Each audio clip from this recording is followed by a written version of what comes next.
இன்னைக்கு வேதத்துல பார்க்க போகிற ஒரு நாமம் கர்த்தர். என்ன இந்த நாமத்தை நாம் குறித்து பார்க்கும் பொழுது, ஆரம்பத்திலிருந்து ஆதியாகமம் முதற்கொண்டு ஒவ்வொரு இடங்களிலும் இந்த நாமம் கர்த்தர் என்கின்ற நாமம் மிகவும் ஸ்பெசிஃபை பண்ணி சொல்லப்பட்டுட்டே வரும்.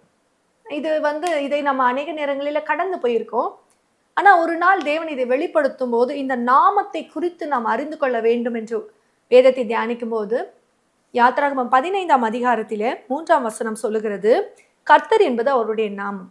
அப்ப அவருடைய ஒரு நாமம், அதாவது ஒரு தன்மையை வெளிப்படுத்துகிறதா இது இருக்கிறது. அப்ப அந்த நாமம் என்ன செய்கிறது? அதிகமா நீங்க பார்க்கும்போது அது யுத்த நாமமாய் இருக்கிறது. கர்த்தர் என்றாலே யுத்தத்தில் வல்லவர். அவருக்கு முன் யாருமே நிற்க முடியாது.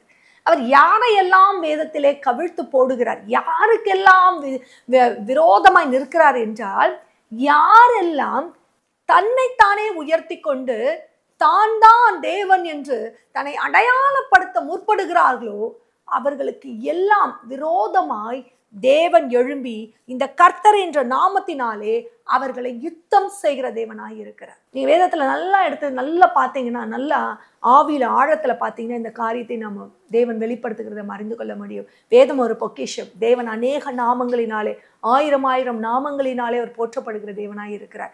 ஒவ்வொரு நாமத்தையும் கர்த்தர் இந்த நாட்களிலே உங்களுக்கு வெளிப்படுத்துவாராக.